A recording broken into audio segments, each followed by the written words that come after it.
Welcome back, everybody. I did something I haven't done for a while. I bought some stuff off of Facebook Marketplace. And the seller did not advertise shipping, but I asked them if they would ship. They said yes. They were only 2 hours away, but for the price of gas right now, it was worth shipping it. Struck a deal with him. I paid him the full price on both lots, and he agreed to ship them for that price. There was a lot of sockets. That was 140, and there was a lot of wrenches. That was 200. So I paid $340 to the door.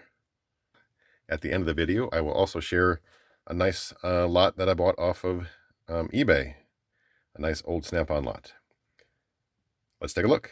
First, we're going to cover the socket lot that I bought off Marketplace. 4 different SAE size hex bit sockets. And those were all 1/4-inch drive, and there's also 6 of the 3/8 drive. I haven't checked the sizes. There could be some duplicates in here. If there's not any duplicates, I probably have close to a full set. Oh, here's one more. 7, plus the 4 1/4-inch drive. Moving on to some of the regular sockets, we have a deep 1/4-inch drive, and this is some sort of specialty socket. It's a TMC 46, and it has like an oblong, almost like a square drive, it looks like. I guess it looks more like a rectangle. It almost looks like a shock absorber socket, but I'm not sure. I feel like it's more for like a carburetor or something. I could be totally off. And we also have a 1/4-inch. Moving on to some 3/8 drive, we have a 1/2-inch shallow 12 point. We have a 9/16 impact, and also a 13mm impact 12 point.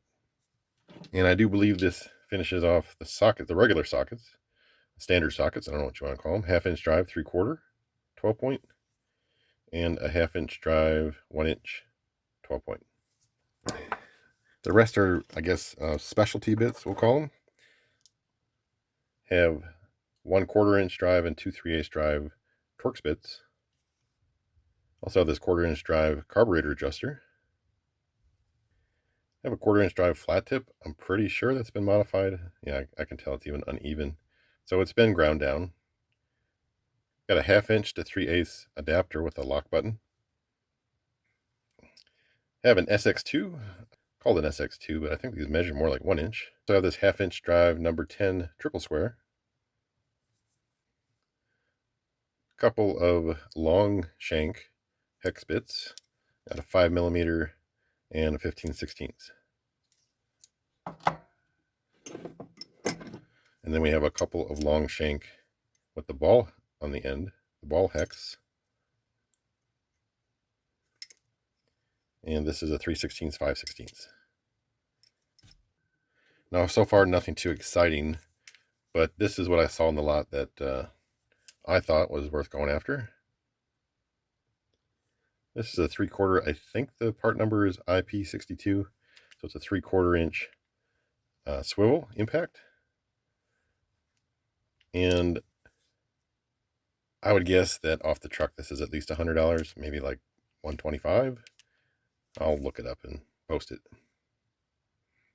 So I think this alone sort of made that lot worthwhile. All right, moving on to the wrenches. The first one we have up here is I think they would consider it their midget length ignition wrench, 8x9. All the wrenches seem to be in pretty good shape. Some are a little bit dirty. A couple have corrosion, but pretty good overall. This is one of the old speed wrenches, 7/16 by 3/8. Then we have this 1/4 by 5/16 6-point offset. This one does have a little corrosion on that end. We have a 1/4 by 3/8. This is a offset wrench, 6-point. I believe this is considered a brake bleeder wrench. A regular offset 3/8 by 7/8. So by regular offset, just not the deep style. But like I said, most of these are in pretty good shape. This is a little bit older wrench, but pretty nice shape. Also another offset, 5/8 by 11/16.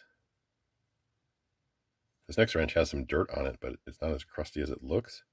Could be cleaned up. It's a 11 by 10. It's an LTA wrench, so it's like the thin tappet wrench style. These are very thin. These LTAs get a little expensive. Well, of course, all their tools are a little expensive, but yeah, it's a pretty nice wrench. There's a couple of these deep offset. This is a 5/16 by 3/8. So these have the deeper offset on them. Again, these are dirty, but this is something that would clean right off. And also the smaller 1/4 by 5/16 deep offset. Looks like another one of the brake bleeder wrenches, the same size as the other one, 1/4 by 3/8. Got a open end, 12 by 14 millimeter. That was another reason I liked this lot. It had a number of metric wrenches. A lot of wrenches you see for sale are SAE. An angled head or 4-way wrench, 7/16. This is a 1/2 inch, but this is the long style, so it's an OEX L, newer version of the B code. Pretty nice wrench, good shape. These long handle ones are always nice to get your hands on. We have one more of the regular offset, 1/2 inch by 9/16. Also have this 9/16 4-way angle wrench. Again, this is just dirt on here, otherwise it's pretty good condition. Next up is a 5/8 by 11/16 crowfoot. Well, actually, flare nut wrench. Newer logo with the A code. Another one of the LTA wrenches. This is a 7/8 by 1/2 inch. Again, this is the thin tappet style. Next few I show you will be the same. Low torque only. So don't put your wrench extender on these. And then we have a 17 by 19 in the LTA. I thought this was corrosion, but it seems to be chipping off. A 19 by 22 LTA. So this is kind of what drew me to this lot. These wrenches are pretty expensive. I realized I paid like $10 a wrench. You couldn't touch this for $10 if you walked on the truck, and you probably couldn't touch it in the used market or anywhere close to that. So I decided the wrenches like this kind of made the whole lot worthwhile. And it's not like they're just a bunch of SAE wrenches that are combination wrenches. And then this last one was also kind of one that sealed the deal. It's a 22 millimeter 4-way angle wrench.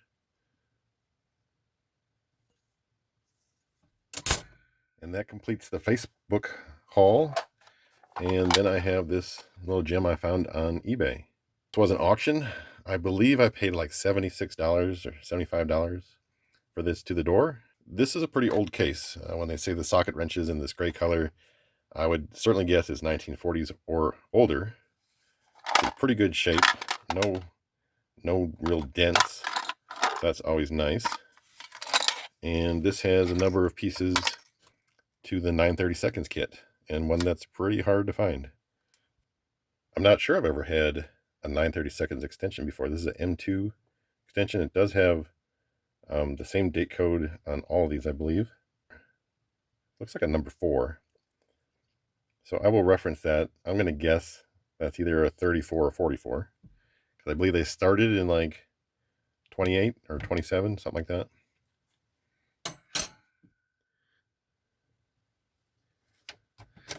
And I don't know if it's true, but a lot of people say the 9/32 was for military. That way nobody would like steal it because you couldn't use it unless you had the drivers. I don't know if that's true. Here's an old deep socket. I don't know if this is part of the set or if it's just thrown in there. It has like that wartime finish where it's not really chrome, not really treated with anything. We do have a number of 9/32 sockets. This is an M6. It's a 3/16. This is an M22 socket. I don't know what it's for. It's got like a little oblong hole in it. Again, it reminds me of like a modern day shock absorber socket, but this is extremely small. Also have an M23. It's got that same opening on it.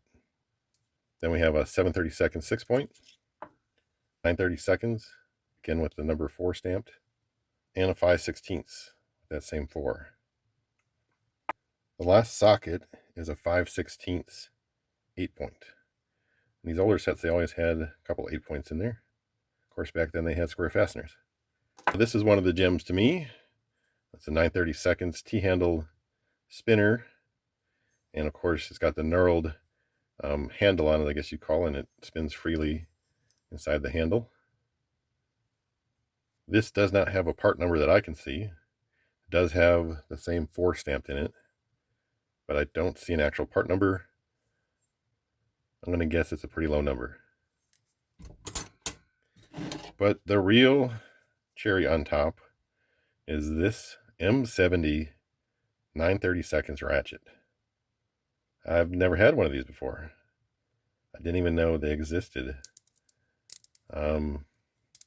I did look it up on eBay. I looked up sold comps, and it was going up to $200 for this ratchet.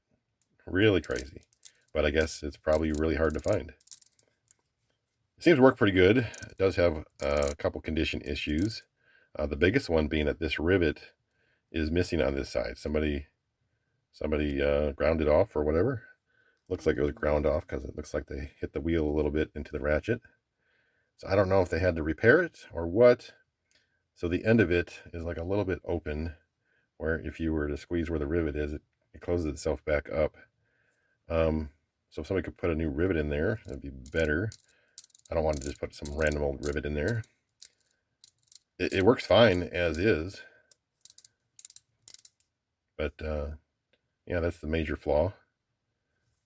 But what a neat little piece. I'm guessing hard to find. So a smaller haul today. I do have more. Lost a little bit of footage recently when my computer crashed. So I actually lost a few tool hauls, and that's why I haven't been posting lately. But I have more to record that I will post in the near future. That's going to be all for today. Thank you so much for watching, and we'll catch you on the next one.